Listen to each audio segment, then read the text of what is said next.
Test 3. This is the IELTS listening test. You will hear a number of different recordings, and you will have to answer questions on what you hear. There will be time for you to read the instructions and questions, and you will have a chance to check your work. All the recordings will be played once only. The test is in 4 parts. At the end of the test, you will be given 10 minutes to transfer your answers to the answer sheet. Now turn to part 1.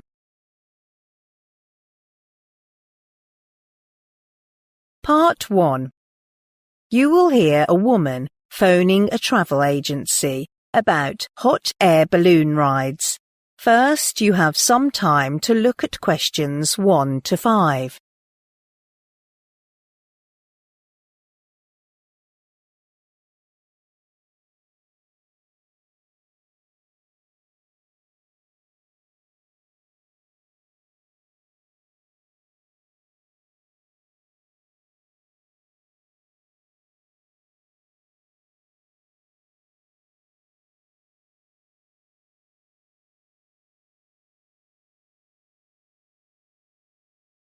Now listen carefully and answer questions 1 to 5.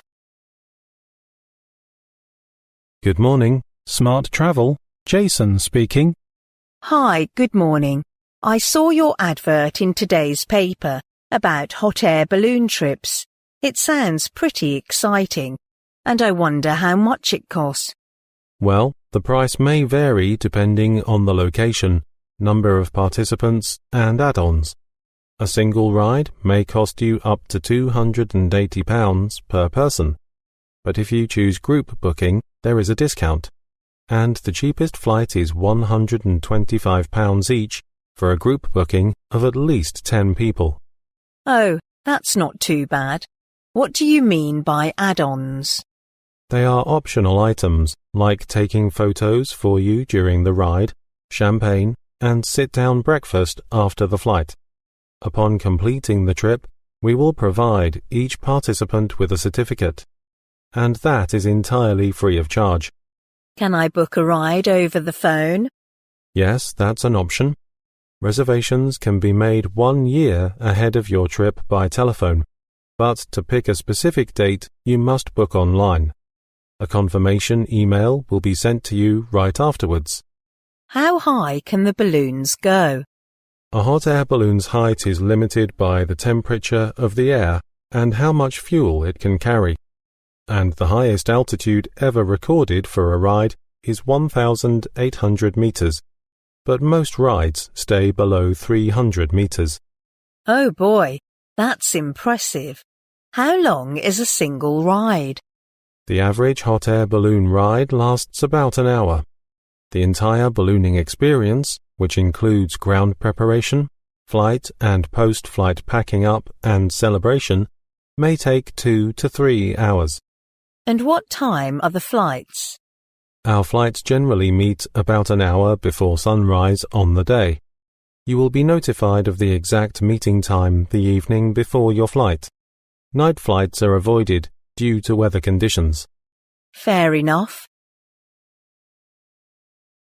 Before you hear the rest of the conversation, you have some time to look at questions 6 to 10.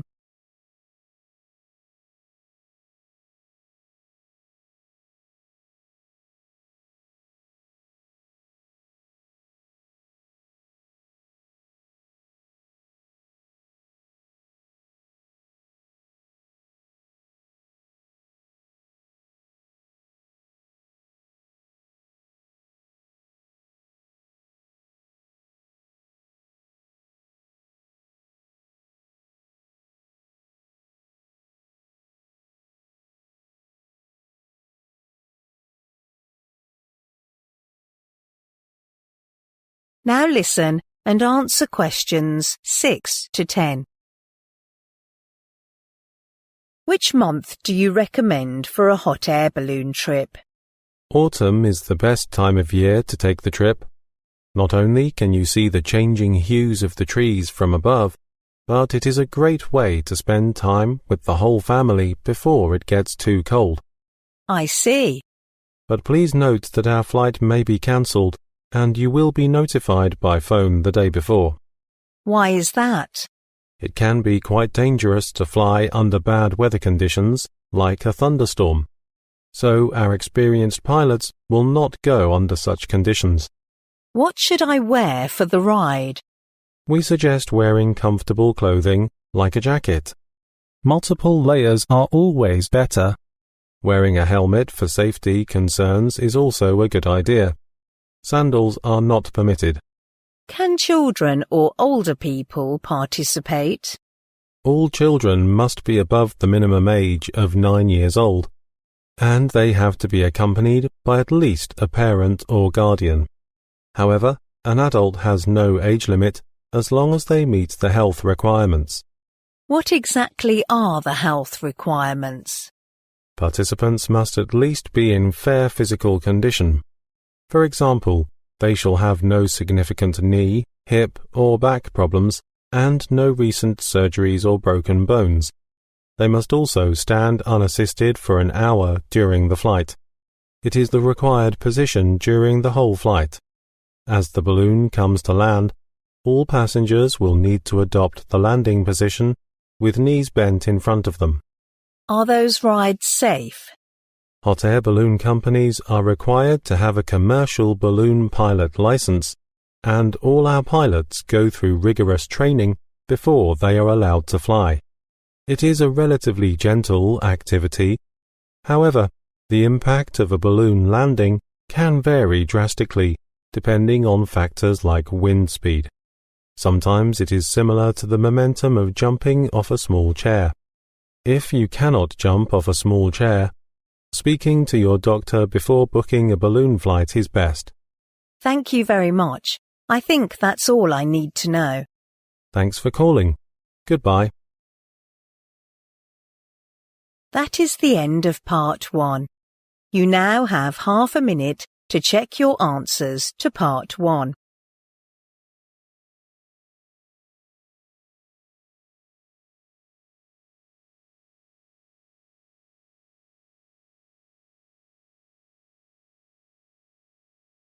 Part 2.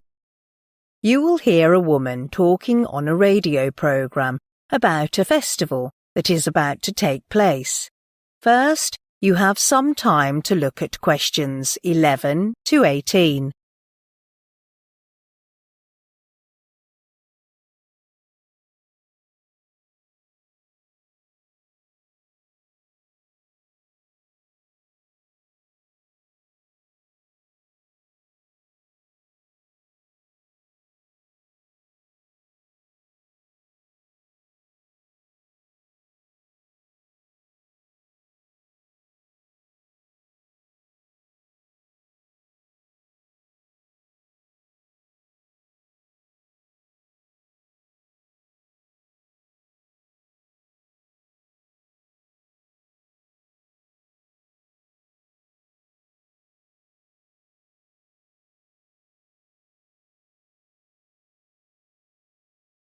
Now listen carefully and answer questions 11 to 18.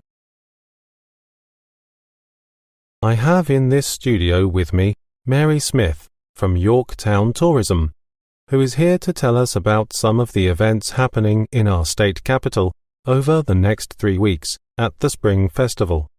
So, Mary, what can we expect to see? Well, being in Yorktown is such an exciting time. To kick off the Spring Festival, a vast firework will be displayed down by the lake, starting at 9 p.m. this Saturday, the 4th of September. Over 10,000 fireworks will be set off. All are choreographed to music and broadcast simultaneously here on Radio Yorkie. You should get there early if you want to get close to the action. So bring along a picnic and a blanket, as it could get chilly in the evening. One thing that attracts visitors to the festival from all over the country is the fantastic collection of flowers on show in Central Park throughout the festival. Special buses will run daily from the town centre to the show at 20-minute intervals for those who prefer public transport. If you are interested in seeing the latest in cars, from the fastest to the most expensive, then head over to the motor show at the exhibition centre from the 10th to the 15th of September. It will be open daily from 9 a.m. until 10 p.m, so you can even pop in there after work. Do you like photography? Then go along to Grow Your Imagination, an exhibition of photographs of famous gardens, which will be held at the Art Gallery from the 11th to the 19th of September. Come and be inspired by some of the world's most beautiful gardens. I have a sneak preview of some of the photographs, and they are magnificent. If music is more your thing, then you should come and hear the Australian Philharmonic Orchestra performing Swing in Spring at the Concert Hall on Friday the 17th and Saturday the 18th of September. It's a celebration of dance music from the 1940s and 50s. There will be 3 performances. Both evenings start at 7 p.m. and a matinee performance at 2:30 on Saturday. So get your dancing shoes on and hit there. It's a guarantee to get your feet tapping. Before you hear the rest of the programme, you have some time to look at questions 19 to 20.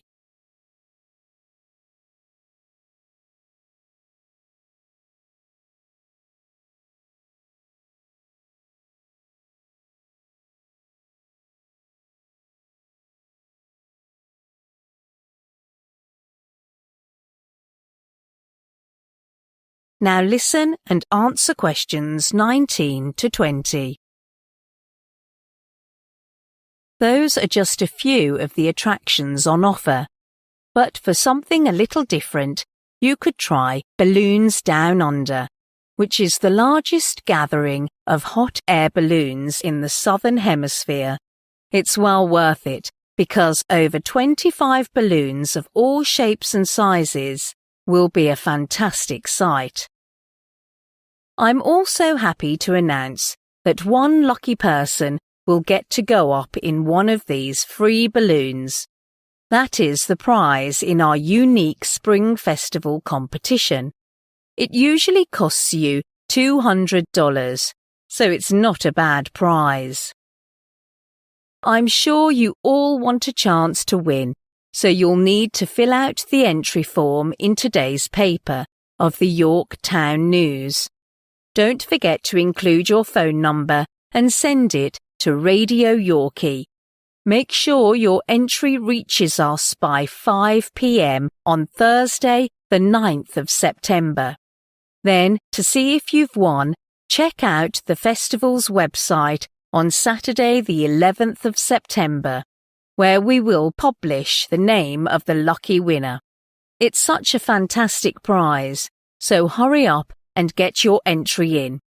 So there you have it, just a few special events happening here in York Town over the Spring Festival. And if you like any more details about... That is the end of part 2. You now have half a minute to check your answers to part 2.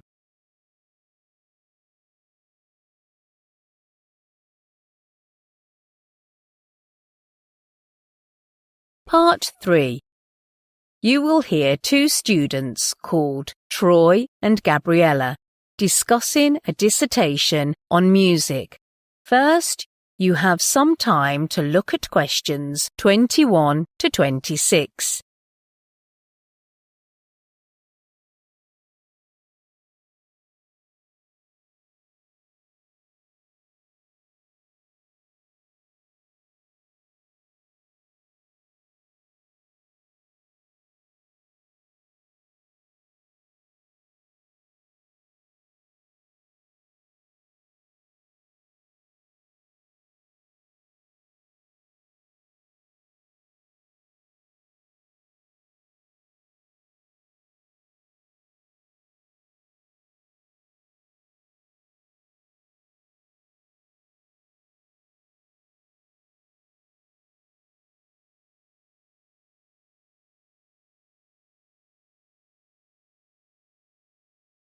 Now listen carefully and answer questions 21 to 26. Hey, Gabriella. How is it going? I've been pretty busy lately. Oh, what are you up to? I've been working on a dissertation on music education, specializing in music performance. Sounds intriguing. What have you found? Well, I interviewed 18 freshmen majoring in music performance as my sample population. I first asked about their music background before being accepted to music schools. Let me guess. Have they all got relevant qualifications in music? Well, even though there is a wealth of music qualifications available, most of the students didn't receive any until they entered music schools. Some capabilities like music production or music technology are pretty tough going. Now that you've mentioned it, I recall that I got mine in sound engineering in my sophomore year. Right, but the majority of these students admitted that they had performed in front of a large crowd. Around 80% of them had performed on stage as band members in secondary schools. A few of them played piano or guitar at the time, and it also surprised me that they were generally able to play multiple instruments with proficiency. Have they tried to compose a piece of music before? Only in rare cases did they have prior experience in composition. They would have to do it sooner or later. There is a whole module for it. What did they say about practicing? All subjects mentioned that they feared being marked too low and tried their best. So, they were like practicing every single day? Not for most people. Some students worked with others in a band, so they had to arrange the time for rehearsals. But all 18 students had sufficient amount of practice, and they frequently mentioned that playing technical pieces was exhilarating. I feel that way too. And then I asked questions about how they chose the pieces that were assessed and their attempts to improve their performance in recital classes. What did they say? 2 students mentioned that they always asked their tutors' advice on the pieces they were going to perform, because they felt that would give them a competitive edge over those who had no clue of tutors' preference in music. Well, that's a bit sneaky. But the most common remark was that they had a minimal interest in pieces that the public barely knew. Instead, most prefer popular pieces that other students would also choose. How come? They said that this could mirror their weaknesses and thus help them to perfect the techniques for handling the most difficult bits. All but one of the 18 students admitted that to perform well, they had to learn the music by heart, or otherwise they would have to divert their attention and thus make some errors. I agree. Before you hear the rest of the conversation, you have some time to look at questions 27 to 30.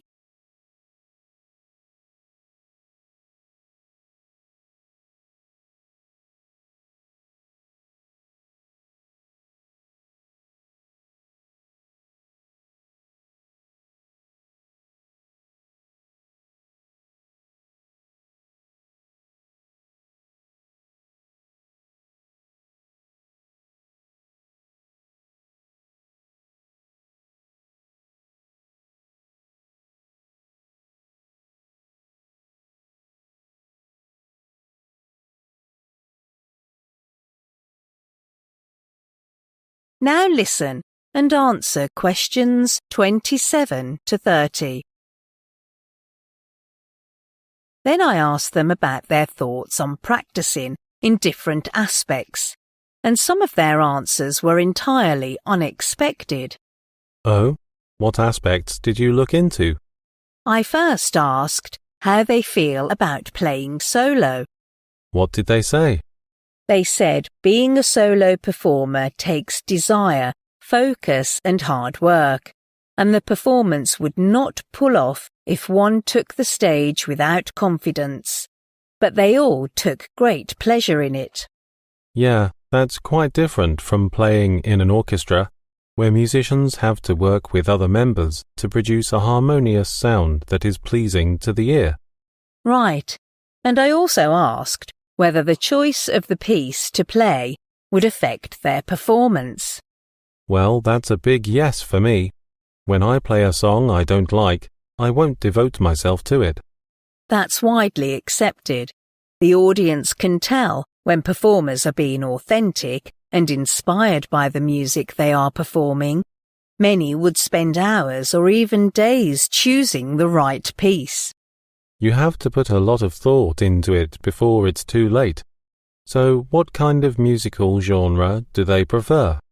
The answers vary vastly, but one thing in common is that they rarely switch from one style to another. Of course, it is tough to make such a transition. Most instrumentalists initially start with some classical-based training, but they don't know how to take their already existing knowledge and apply it to a new style of music. What about their feedback on playing duets? Yes, that's the last question on my list. I asked their take on playing a duet with someone with the same musical instrument, like a violin duet. Although it is pretty demanding to do so, they all admitted that it is helpful in that it renews their motivation while enhancing their technical skills. So, have you started writing the first draft of your dissertation? I can help if... That is the end of part 3. You now have half a minute to check your answers to part 3.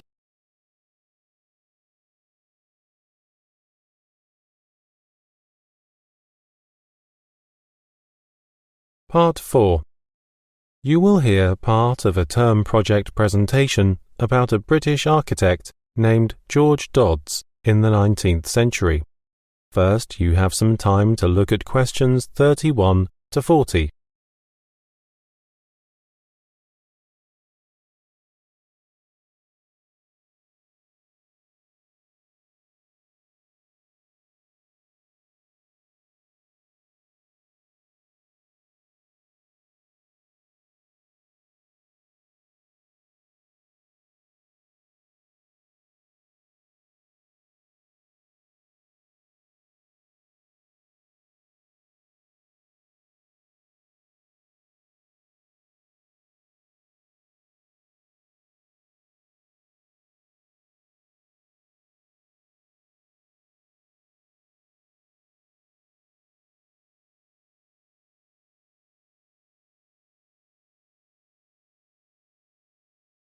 Now, listen carefully and answer questions 31 to 40. My project is on the 19th century British architect George Dodds, who used to be famous not just in the northeast of the UK, but throughout the country. At first, I chose him for my term project because in my early teens, I had always admired Mytton Hall, a mansion he built near my home. Later, I wanted to learn more about the man responsible for it. I thought I'd use the project as an excuse and managed to unearth a wealth of information about architecture and fascinating life.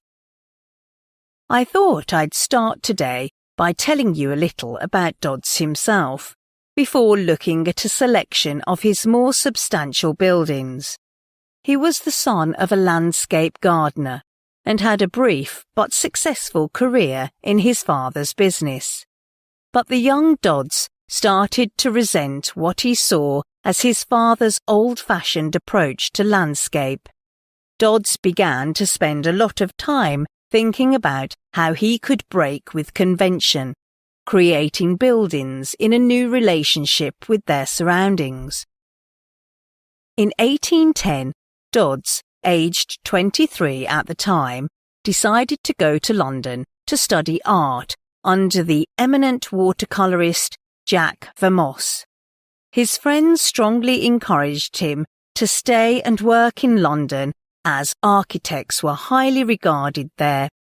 But by 1811, he decided to move back to northeast England because he discovered that more clients would hire him for his fashionable ideas from London.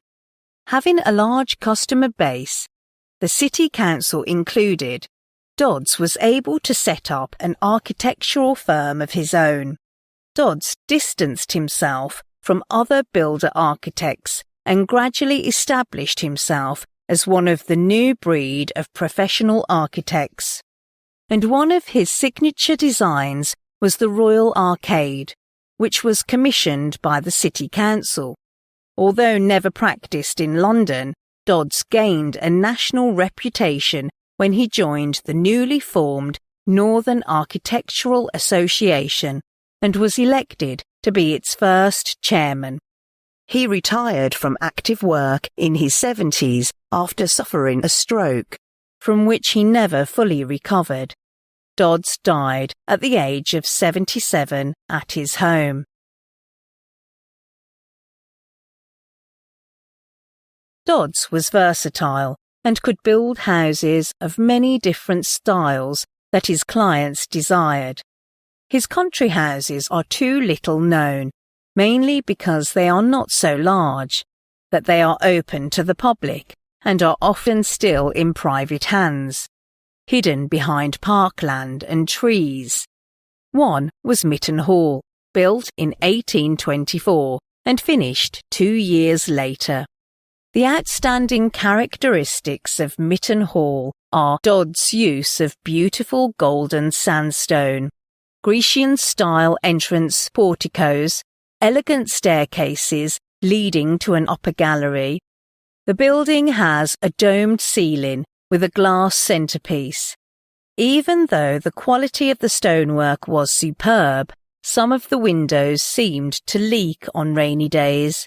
The building was renovated in 1987 and is now served as a conference centre.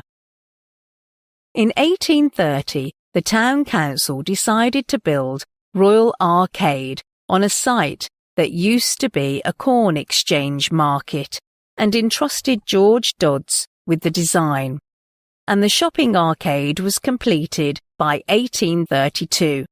The whole design was intended as an elegant shopping experience and was renowned for its grand balcony. Unfortunately, the Royal Arcade was not a commercial success, as it was positioned too far from the town centre, causing great difficulty in delivery. The arcade was demolished as early as the 1880s and is now used as a car park for neighbouring shops today. The final building I want to show you is Moreton Jail, which Dodds completed in 1839. It is a sturdy building with impressive towers based on medieval castles. However, although beautiful, the jail wasn't 100% functional. More striking was the absence of any space for exercise for the prisoners. An extra courtyard had to be added for this at a later date. Moreton ceased to be a penal institution in the 1940s, when it was scheduled for demolition, but was purchased for use as a hotel. That never came to pass, and as many of you will know, it is now run as a transport museum with a whole collection of vehicles that tell the city's story through transport. That is the end of Part 4. You now have 1 minute to check your answers to Part 4.